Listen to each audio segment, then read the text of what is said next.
everybody. Welcome back to CELPIP Live Season 3. Here's your trivia question for the day. Canada has a national drink. What is it?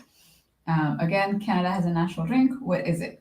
Let me know the answer in the comments below. You can also share this image and your answer on Instagram with the hashtag CELPIPLive, and we may feature it on our feed.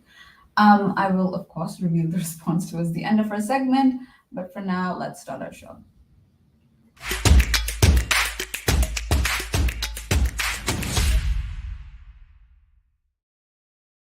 Here. If you're new here, CELPIP Live is an interactive YouTube series made to help CELPIP test takers understand a little bit more about CELPIP test. So if you're about to write the test, please subscribe to our channel and click on the bell icon to be notified as soon as we go live.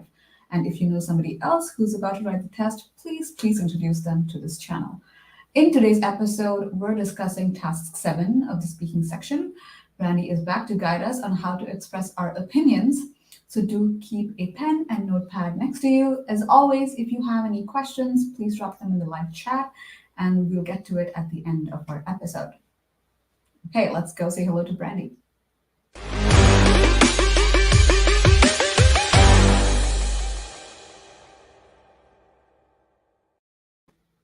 Hello, Brandi. How are you doing? I am well, thank you, on this last day of May. Tomorrow is June 1st, which means summer is almost here. Almost, not quite, almost.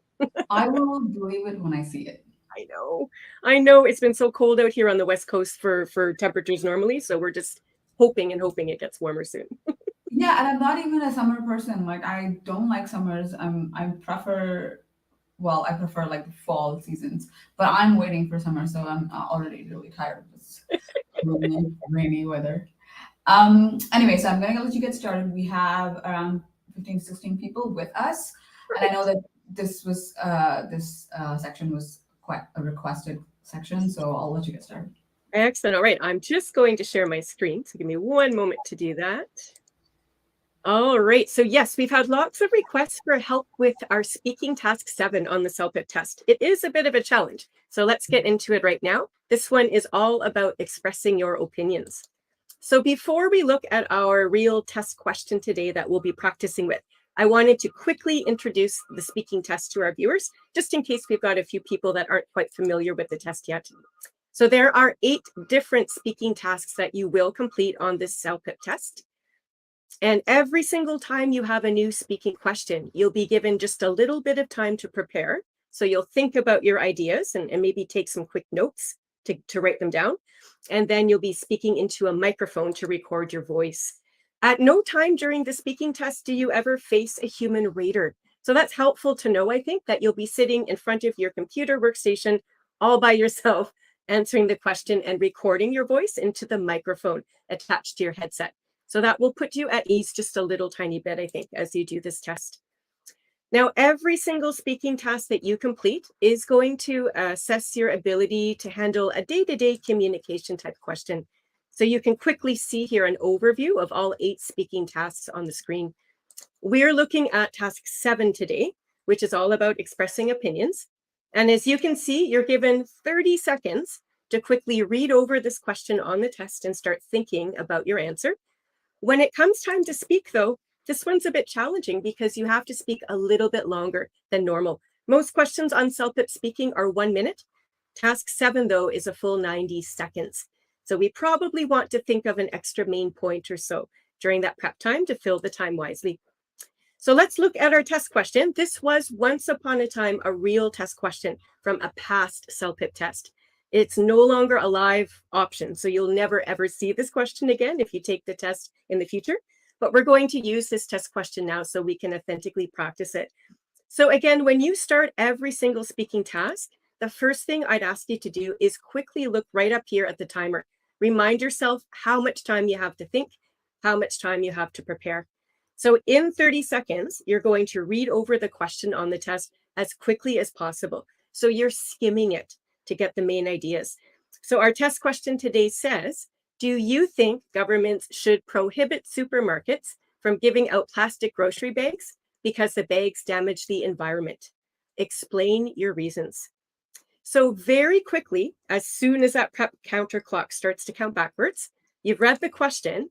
And the first part's actually the easy part. You have to decide if you're going to answer yes to this question or if you're going to answer no.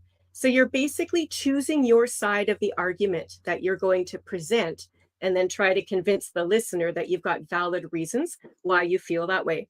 So for today's practice, we're going to take the yes side. So what that means is, yes, we think governments should prohibit. That means governments should stop or should prevent the use of plastic bags in supermarkets. So if you could make your decision here within the first 5 or 6 seconds of your prep time, decide quickly if you're tackling the yes or the no position. That's ideal because you'll save yourself about 25 seconds or so left of this prep time to start thinking of your main points. Now, once you start speaking, the raters are listening to the recording that you're making into that microphone, and they're going to listen for 4 key skill sets. The first of those that you're being assessed upon is called the content and the coherence. So the raters are listening to see how many reasons you present that effectively support your opinion. So today, if we're trying to say that the government should not allow plastic bags in supermarkets, we'll want to come up with 2 or even 3 reasons why that would be the case. All right, to fill a 90-second talk time, you'll probably want 3 main points if you can think of them during that 30 seconds of prep time. Now, the quality of these reasons is going to be elevated with more detail and more examples. So the higher the level of support you provide in your answer, the better your score is going to be for this content section. Now, the coherence aspect is just simply how well the entire answer flows together smoothly. It's got to be well organized. So we usually give a little introduction as we start talking. We want to introduce the concept of talking about preserving the environment and banning plastics. Then the middle section of the response for this question, of course, would give 2 or 3 main reasons with all your details. And then hopefully the very last sentence will summarize your position again and get the listener thinking about your main point as you leave off the response. So that's what our goal is here for this particular task. So our question, once again, is at the top of the screen, just to keep us focused as we look at how we use our prep time effectively. So during the test, you are given a piece of paper and a pen. So I would encourage you right at the top of this piece of paper, quickly write down your position. This is your opinion. So we've already decided we're going to try to argue that no, plastic bags should not be used in supermarkets. So use short forms. You don't have to write full sentences here. You won't have time. Keep your notes short so that you can make sense of them. So no plastic bags, that's our position. The question is going to give you the focus that you need to be quick about your support. This question specifically says because the bags damage the environment. So already your mind should be thinking about all sorts of ways that plastics could be damaging to the environment. So on that piece of paper, I would start writing down the key points. And the very first point that comes to my mind, and hopefully yours too, is looking at what happens to these plastic bags or anything made of plastic once they're disposed of. So a lot of these plastics are simply taken to landfill. And plastics, we know, are non-biodegradable. Now, in note form here, I took a moment to write that term down because I felt it was quite a descriptive and higher level word, and I wanted to remember to use it in the speech. So that's why that word is in brackets. But the main point here is just landfill. And we know when plastic sits in a big garbage pit or a landfill area and the plastic does not break down, that's what it means, non-biodegradable, that soil just can't be used for anything else. So we can't grow food, we can't have animals living in that environment and so on. So this is just one example or one reason why we shouldn't be using plastics, because we don't want to ruin the soil and have that plastic sit there. Another way that plastics could damage the environment is by littering, by throwing debris and garbage all over the place. So if you've ever taken a walk down to your local park or your beach, or even just down the sidewalk, you probably have seen little bits of garbage and debris scattered. Tends to happen, especially in bigger cities. So we can talk about litter damaging the environment in the sense that it's taking away from the natural beauty of that space. So imagine, again, going down to the beach on a picnic with friends, bringing your groceries down in the plastic bags, and unfortunately, these plastics get left behind. So if we can make a case that if the grocery stores don't have plastic bags, then therefore those plastic bits will not be left behind at the beach any further either. And since we're already at the beach, you can extend your thought process a little bit further and think about the water as well. So a lot of the marine life, the mammals, the fish, the turtles who swim around in the lakes and the oceans, if plastic bags get blown around, say by the wind, and maybe they get wedged onto logs and rocks and even embedded into the mud at the bottom of the lakes and so on, this can damage the ecosystems that our fish rely upon for survival. So sometimes marine life can get tangled in bits of plastics and debris, all right, and they could suffocate and die. Sometimes they might even try to eat those plastics as well. So if those fish are eating the plastics and they're unhealthy, you can then start to think about what that happens to people as we fish for the food in the ocean. Some of us like to eat fish and enjoy that. If we're ingesting unhealthy fish, well then, of course, it damages us too. So we've got 3 main points, and in 30 seconds, all you're going to have time to do is probably write down the 3 key words there: landfill, litter, and damage ecosystems. If you can think quickly and get those points down, that's great.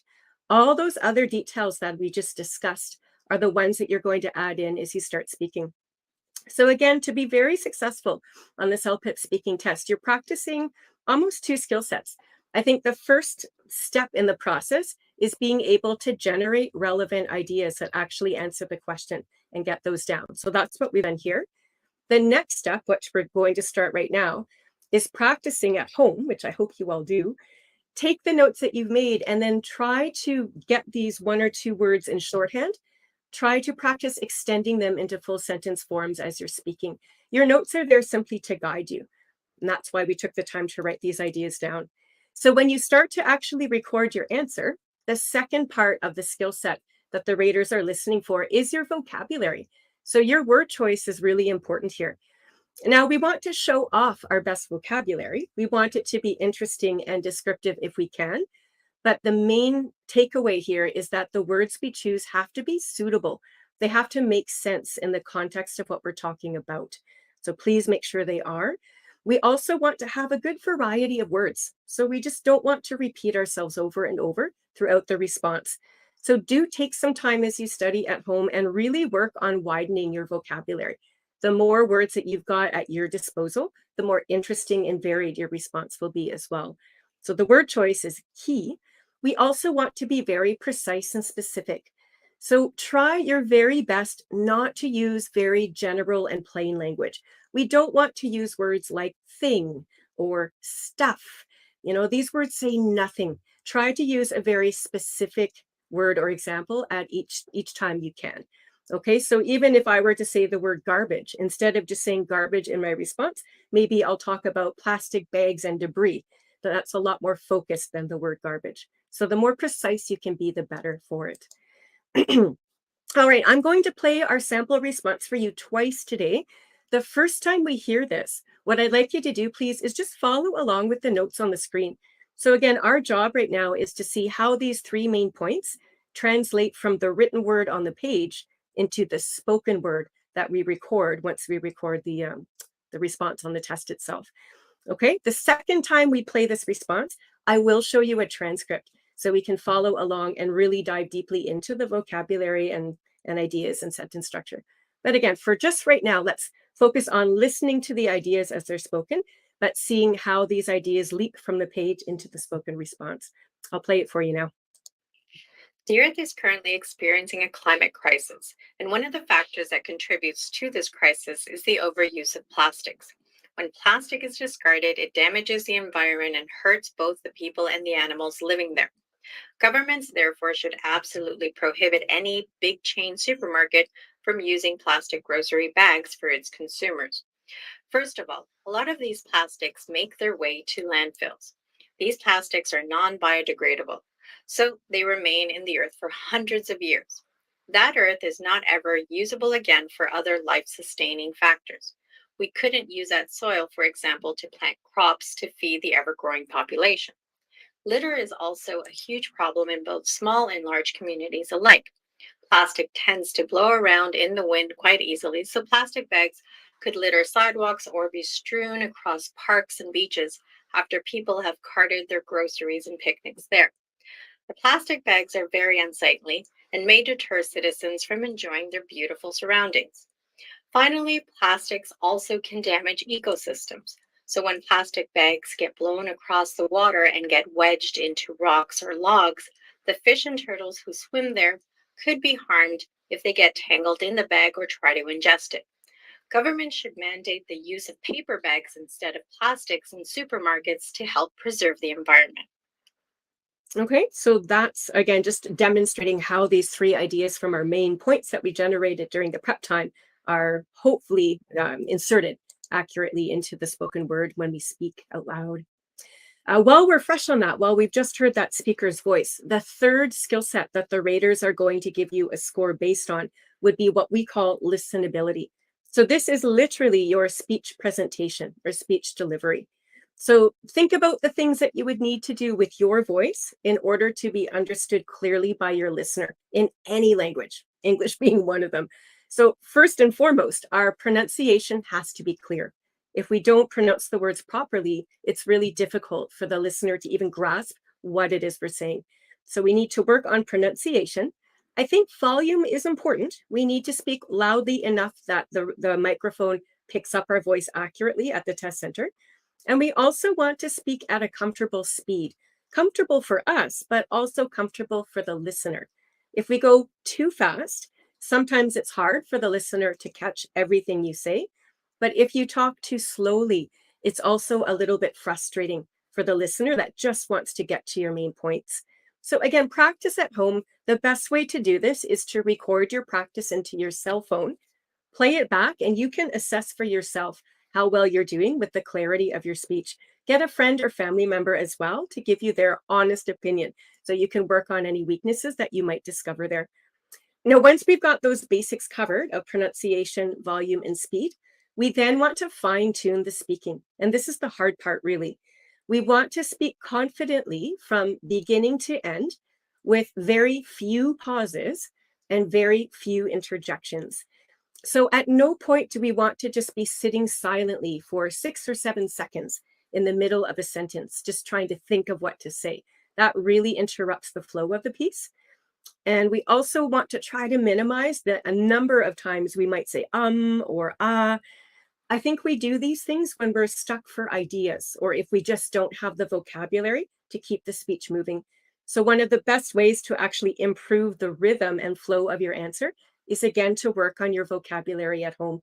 The more words that you've got in that memory bank of yours that you can use in your speech, the less likely it is that you'll be stumbling over your words as you give that response. It takes practice, yes, but it's important to try to achieve to the best of your ability. All right, now grammar and sentence structure is another element of this assessment here.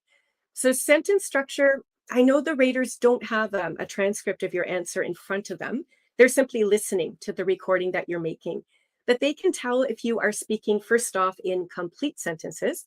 And secondly, they're really hoping you can demonstrate a nice variety of structures.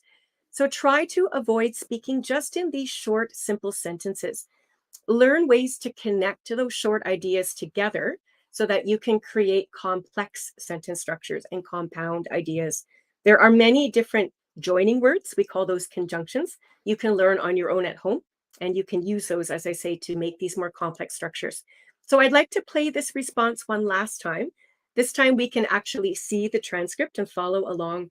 So our goal this time will be, again, to focus really hard on the vocabulary choice. We want to find evidence of really nice, suitable, and precise vocabulary. And we also want to do a little check for sentence structure too, just to see how varied this response is.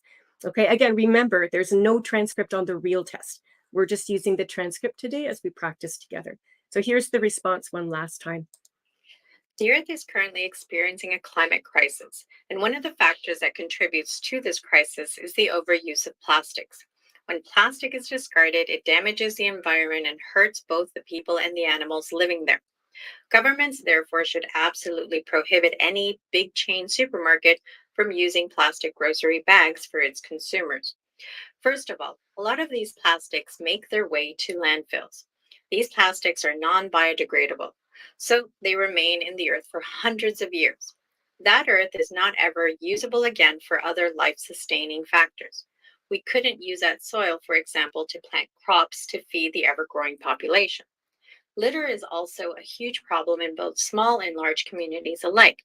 Plastic tends to blow around in the wind quite easily, so plastic bags could litter sidewalks or be strewn across parks and beaches after people have carted their groceries and picnics there. The plastic bags are very unsightly and may deter citizens from enjoying their beautiful surroundings. Finally, plastics also can damage ecosystems. So when plastic bags get blown across the water and get wedged into rocks or logs, the fish and turtles who swim there could be harmed if they get tangled in the bag or try to ingest it. Government should mandate the use of paper bags instead of plastics in supermarkets to help preserve the environment. Okay, so again, a little check here with the organization. So this is what I'd encourage you to try to do when you start your task 7 response. You've got 90 seconds to fill. So remember, before you even get to what your position or what your opinion is, take a good couple of sentences to set it up. So you can see in the beginning here that our speaker is introducing the broad topic of climate change to begin with. She's called it a climate crisis. And she's mentioned that plastics are contributing to that. And then she focuses it down further to explain that plastics damage the environment, and the environment actually consists of both humans and animals. So it's a very focused response before we even get to the opinion. So it's a really effective way to use up time on the clock. And the more time you've used effectively for your intro, the less details and examples you'll have to think about later in the middle part of your response. So that's one strategy for those of you that are a little stuck to think of lots of supporting details. That is challenging for some of us, for sure. So perhaps you can work a little bit more, put more effort into getting this longer, more focused introduction then, and use your time there. After you set up the scene though, and it shouldn't be more than a couple of sentences, we do need to get to the opinion right away. So in yellow here, you can see the opinion statement. Look at the language chosen as well. It's very confident and it's very authoritative. So governments, therefore, should absolutely prohibit the use of plastics in grocery stores. So we have, without a doubt, we understand that this speaker does not want plastic bags to be used in grocery stores. So the middle section of this response has the 3 key points. You see them now in green. These were taken directly from the notes in the same order they were written down. So first we mentioned landfill, then litter, and then damaging those ecosystems. And after each main point, we've got lots of supporting detail there as well. And just as the time is winding down, we do have to keep an eye on that clock. We want to give a quick wrap up. So it's customary to summarize our position again so that the listener is reminded what we feel, right? So we don't want to use plastic bags, but you'll notice that this particular speaker took it a little step further. So they've offered an alternative. They're saying instead of using plastics, we can use paper. So we're still reinforcing the notion that plastics are terrible and should not be used. But by giving that alternative, this is another persuasive technique that we can use to have our listener fully accept our opinion as being valid. And that's ultimately the goal when you give an opinion. You want people to agree or at least entertain the ideas that you're putting out there. Okay. All right. So the organization is quite well done there, I'd say. And again, just look at the level of detail provided. So after each of those 3 main points, again in green, you can see that we've got almost the same level of detail for support in each case. This gives a really nice balanced approach. So what we don't want to do, we don't want to talk for half of the response on our first point and then try to squeeze those last 2 main points into the last 10 seconds of speech. That's not a very effective way to organize ourselves. So again, this will take practice at home. You'll need to set yourself a timer so you start to develop a feel for how much time you have to discuss each of your points. But giving a couple of examples for each is usually sufficient to get to that 90-second mark. And this response was almost bang on 90 seconds. I think it clocked in at about 1 minute and 29 seconds or something to that effect. So it's a good model to use as you're practicing at home. Let's do a very quick vocab check. So there are lots of very suitable and higher level, interesting vocabulary words at play here. So these are the words in green you can see on your screen. So at the top, we've got currently experiencing a climate crisis.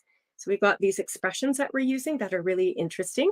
Factors that contributes, overuse of plastics, discarded, consumers, landfills, non-biodegradable, life-sustaining factors, ever-growing population, litter, strewn across parks and beaches, carted their groceries, unsightly, deter, ecosystems, wedged, tangled, ingest, mandate, and preserve. You'll notice, especially at the end of this response, those verbs that have been highlighted, the action words, they're very active, they're varied, there's no repetition, and they go above and beyond just the passive everyday usage. So we're trying to get the listener, I guess, to imagine the scene in your mind when you hear words like tangled and ingest and wedged, right? Again, very interesting and descriptive vocab. So that's the ultimate goal as you do develop your vocabulary at home. Okay, now a very quick look at our sentence structure, as this is also assessed under the listenability. So remember, we try not to use short, simple ideas as much as we can help it. A quick scan here at these turquoise words that have been highlighted. Those are the joining words or the conjunctions. A quick look here. You'll notice, I think, that the words so, and also have been used a couple of times. These words are probably the more common words that most of us would use to connect shorter ideas together. So I'm guessing that you will use these words at some point in your response, and that's okay, provided that you don't only use those words. You do want to go for variety. So looking at some of the other words on the screen, we do see words like when, therefore, first of all, for example, alike, after, finally, and so on. So we do have at least some variety here in our sentence structure. So we can see evidence of some complex structures and again of some compound structures, or complex and compound, I should say. Right. So again, showing a variety is really important. So the last element that the raters are going to look at is called task fulfillment. So they're looking to see that, first of all, you've answered the question and you've done so in a very complete way. So that would mean at least 2 reasons, possibly 3, to support the opinion that you're stating. And I would say that we've done that quite well in this response here today. All the details have to be relevant, meaning they have to actually answer the question and support your position. And we've done a good case of that here as well. The length we mentioned is almost perfect. The tone, we haven't talked too much about tone, so let's do that quickly now. Your tone is the emotion or the meaning that you are producing through your word choice as you speak. So I've highlighted just 2 phrases here in yellow, as you can see on the screen. And these phrases are demonstrating that confident or authoritative tone that is quite important when you're giving an opinion and trying to back it up for people to take you seriously. So you see words like governments therefore should absolutely prohibit supermarkets from using plastics. And again, at the bottom, look at the confident language there. Governments should mandate the use of paper bags. So I highlight these 2 phrases in particular because speaking task 7, I would say, is probably the most formal speaking task you're going to complete of the 8 on the entire CELPIP speaking test. It's the one that gives you that rather high level opinion type question and asks you to build a case. So you choose your position and then you build your argument to try to convince the listener that you've got some really valid reasons. So it's okay in this sense then to use more formal language, words like therefore and should and mandate. It's okay to do that. On the flip side though, you never want to sound bossy. You don't want to sound demanding or entitled. So please don't present your opinion in a way that makes it sound like it's the only idea that makes sense. That would not show appropriate tone. But I think our speaker's done a pretty good job of presenting the opinion, first off, that plastics shouldn't be used, and given some very logical reasons to convince the listener that she has a good case for stating that opinion. So one final word here about your score and how it all comes together. So these are the 4 dimensions that we went through as we looked at the sample response today. Your score is actually dependent on a combination of the strengths that you demonstrate across all 4 of these categories. Your score is never generated based on just one dimension. And this is really, really important and sometimes even frustrating for some of our test takers as well. So I'll give you a practical example here. Let's say that a test taker comes in and delivers a response that demonstrates very, very high level vocabulary. So we saw lots of evidence of high level interesting words in today's response. So let's pretend for a moment that we have somebody delivering as well a very well put together response with all sorts of wonderful, interesting vocab. Be that as it may, so that score might be very high for vocab. If this same speaker, though, only offers, say, 1 reason to support their opinion, and as they speak, their pronunciation isn't overly clear, and a lot of their sentences are very short and simple. And maybe instead of speaking for 90 seconds, they finished at about 1 minute and 10 seconds. So scoring poorer in those other 3 areas here in the checklist is not going to help you climb the score chart and achieve a higher level. So again, when you're practicing at home, please do practice your vocabulary and your speech and so on. But look at all 4 of these categories and make sure that you are demonstrating strengths in all of these dimensions, as the raters do look at what you're doing well, and they'll look at what your weaknesses are, and they'll balance those out to afford you the score.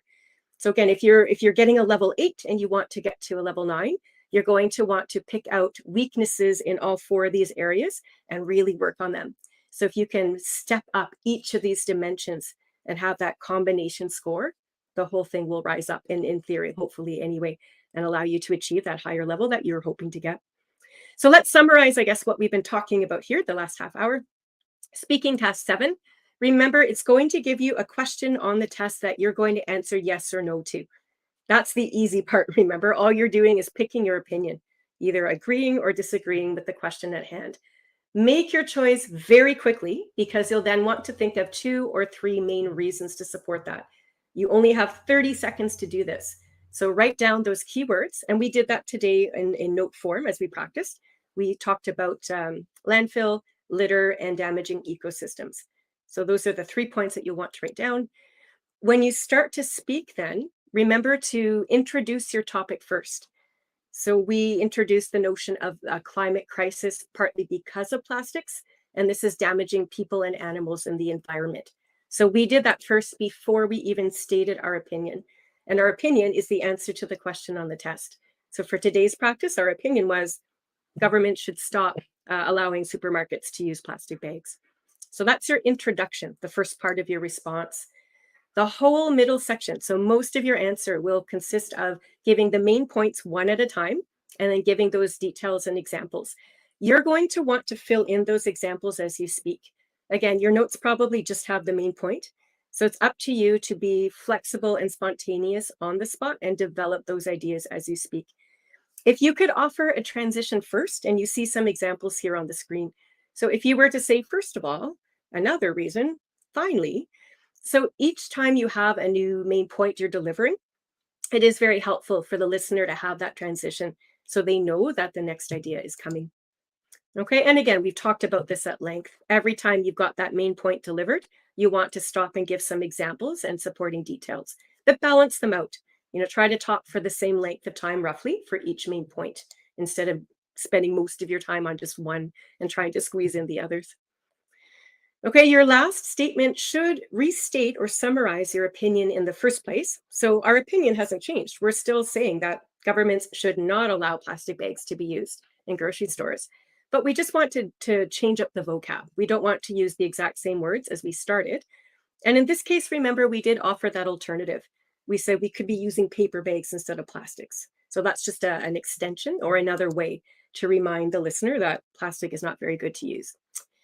Okay, and here's something to really, really work on at home, I'd say, before you do the CELPIP test in the first place.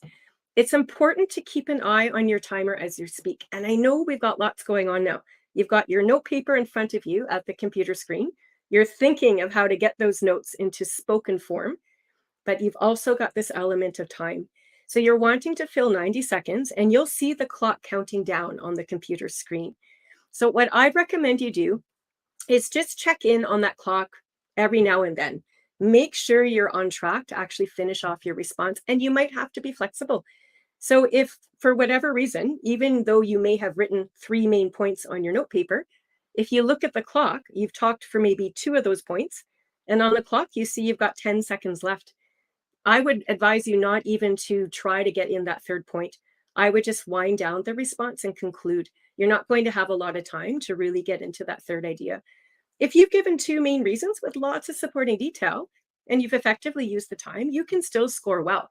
So please don't feel that you have to use all the ideas from your note paper. Those notes are there as a guide, but you're to use them flexibly. You'll do yourself a better service by actually pacing yourself and timing it out so that you're not rushing at the end to squeeze it all in. Okay. The flip side can also be true. So it might be the case that as you're speaking on the real test, maybe you've already spoken about those 3 points you wrote down during the prep time, and you look at the clock and you've got 30 seconds left to fill. So in this predicament, you're going to have to think very quickly on the spot of a fourth main point. So again, you're making it up now as you go because you have nothing down in your note paper at this point. So try your best to grasp at the first logical reason that comes into mind. Keep that speech moving forward and try to get close to the 90-second time. That's better than sitting quietly for 30 seconds and not even trying. You want to give the raters lots to assess. So again, you have to be a bit spontaneous and flexible as you're doing these activities too. We know by now that vocab's important, and it's okay to be formal during this task as well, and to vary that vocabulary and the sentence structure. So the more complex sentences you can create here, but showing a good variety, I think the better. And again, we try not to pause. We try not to interject as we're speaking. So all of this takes lots of practice. You're not going to get all these factors down overnight, but with weeks and even months of practice, sometimes, depending on when your test is, it's definitely doable to improve yourself. I would recommend, as you're practicing and recording your voices into your cell phones, take a moment to listen back and actually type out your own transcript. So you can see how we use the transcript today to point out the strengths of those dimensions the raters are looking for. So when you start to see the sentence structures you're creating as you speak, and when you see the words on the page demonstrating your vocabulary, you'll be able to assess what you still want to spend your time studying on, right? We all have different strengths and weaknesses. So sometimes time is important for studying. We need to know what elements are our weakest ones so that we can improve upon them before we take the test. So I'm just going to come back to you now. I don't know if we've got any questions today. You're probably taking this all in because there's a lot to go over. Let me get rid of that. All right. Hello. So we don't have questions yet, but we do have like 30 people who've been watching our session. So I know that the questions will come in a bit. I do have some questions for you based off of the things I see on social media. So one of the questions that we get really often is the use of like proverbs, or like the use of like metaphors that help establish somebody's case. So can we use that? That's a question in speaking and in writing. And then also, does that, if we can use it, is there a limit to which section we can use it in? And how do we go about using it? Okay, yeah, I understand. I have actually, now that you mention it, I've noticed questions like this too. I think sometimes people are looking for ways to really demonstrate that good variety of vocabulary, as we've been talking about. So I think sometimes people assume that if they can use poetic language and metaphors and idiomatic language and proverbs, as we say, it might help the raters look at their vocab and be impressed. I would strongly caution you against getting carried away with the creativity, because all of the words and expressions we use in our answers, they have to be suitable and precise for the question we're answering. The CELPIP speaking questions and writing questions, for that matter, are all based on day-to-day communication styles. So when I go out with my friends, I'm not like jumping into all of these proverbs trying to show them off my vocab, right? I don't think most people would do that in a natural conversation. Think about the nature of the opinion question we just delivered today. I think if we were to sort of launch into metaphors and proverbs, as you say, we would start to lose sight of what the opinion is, and we might even distract the listener from fully understanding our point. So I think if it were my test, I would err on the side of caution, and I would definitely use descriptive, interesting words, as we saw today, but I would try to make those words more of the typical day-to-day type of expressions that we would use in a daily conversation. Yeah, this is not like a creative English test, so metaphors and such aren't expected or required, and it would be almost difficult, especially in the really short time constraints. You've only got the 30 seconds in this task to think, so I doubt many of us would be able to even think of a very suitable proverb or idiom or something to throw in purposely. Okay, so just build your idea. Think of your ideas first, and build your response around the language used to express them in the most natural and precise way. That would be the best thing. Thank you. Just another quick note to our viewers. This is our last episode until we begin season 4. So there is like a month, maybe 2 months gap when we come back. So if you have any questions that are CELPIP test related but not speaking specific, feel free to ask them here. So another question that I got on social media is that when you have topics in writing and speaking that are open-ended, in that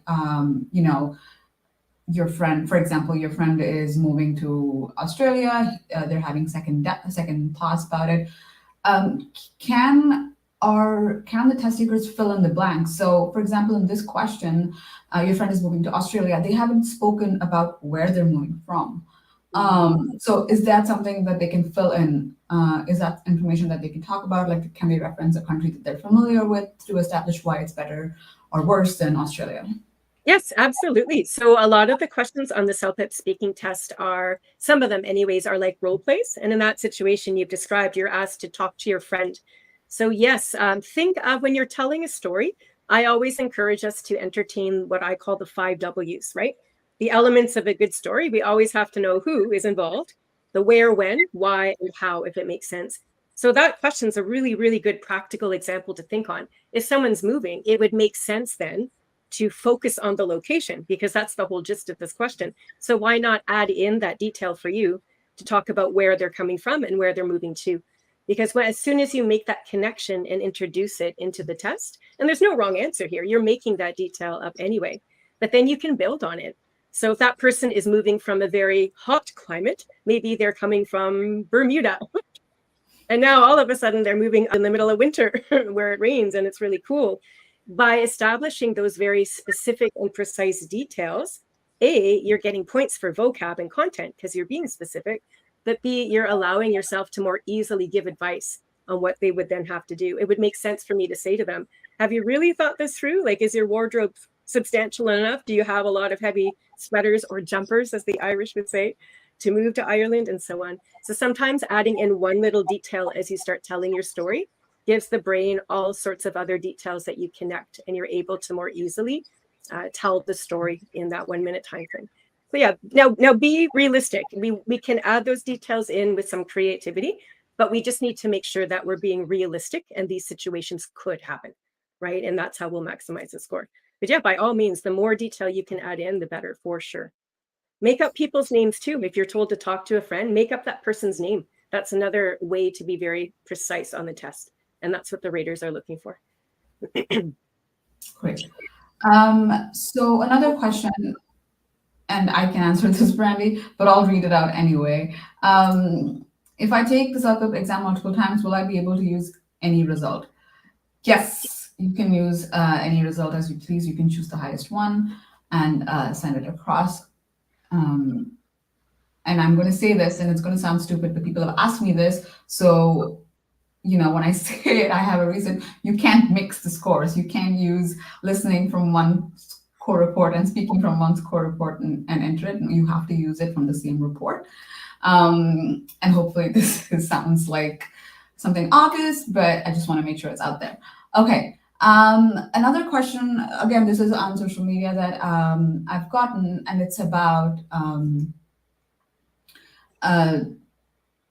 so vocabulary is always a hot topic in CELPIP, and I have a question where saying instead of humans or instead of people, can we use humans or words that are more intellectual, I suppose, but kind of not as simple as just saying human or person. Yeah, so again, one of the ways you can study your vocabulary at home is by working out synonyms. You want to have a variety of words that mean the same thing. And some of us going into these tests, I think part of being a really strategic test taker is you now know what those topics on the 8 speaking tasks are, right? So if you've studied the structure, you know that in task 1, you're always going to be giving advice. You know that in task 3, you're always going to be describing what's happening and so on. So you can do a little bit of prediction as far as the types of words that you're going to draw in. You'll probably be asked at some point to describe a picture where there will be people. So why not take some time at home, in the comfort of your own home, with all the time in the world, to make a list of synonyms that you could use that mean the same as the word people.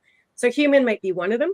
Citizens, senior citizens, teenagers, couples, lovers, toddlers. That's just off the top of my head, right? So take the time to do that. And then when you go into the test, you've got all these ideas at the ready. That's going to help you with your speaking, but also with the writing as well.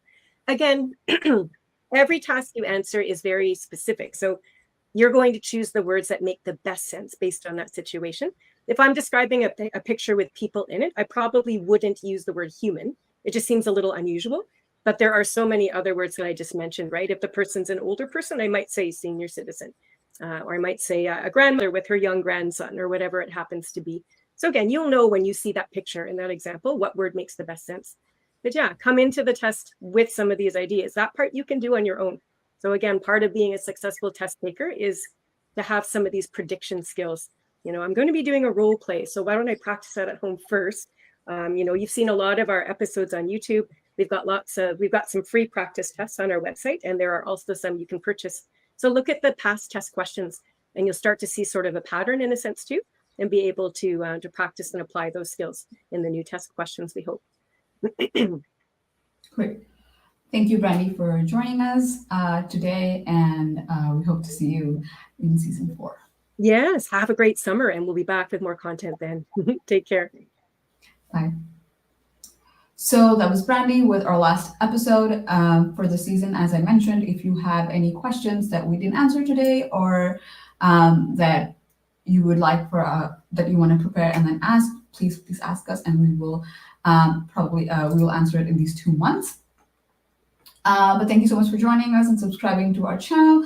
If you found this video useful, please give it a thumbs up and share it with anybody else you think might find it useful. I do see a question that talks about retaking the test versus getting a reevaluation. Yes, you can get a reevaluation on your speaking and writing tasks. Do note that because the listening and the reading tasks are computer rated, the chances of you getting your scores increased is less because it's computer rated. So definitely get your writing and speaking tasks reevaluated if you prefer, instead of writing another test. But yeah, if you follow us on Instagram and Facebook, we will plan to resume season 4, and we will inform you there. Meanwhile, if you have any requests for topics we haven't touched on yet, please do let us know. You can look through our playlist and find all the episodes we've done so far. I haven't forgotten our trivia question. Canada has a national drink. What is it? And the answer is Caesar cocktail. So I know that nobody answered this question in the beginning, so there's nothing to share. But I didn't know this either. So it's a good trivia. I hope you learned something today. And that's it for season 3. Please stay connected with us on social to find out when the next season begins. Until then, please take care and good luck with your CELPIP test. Bye.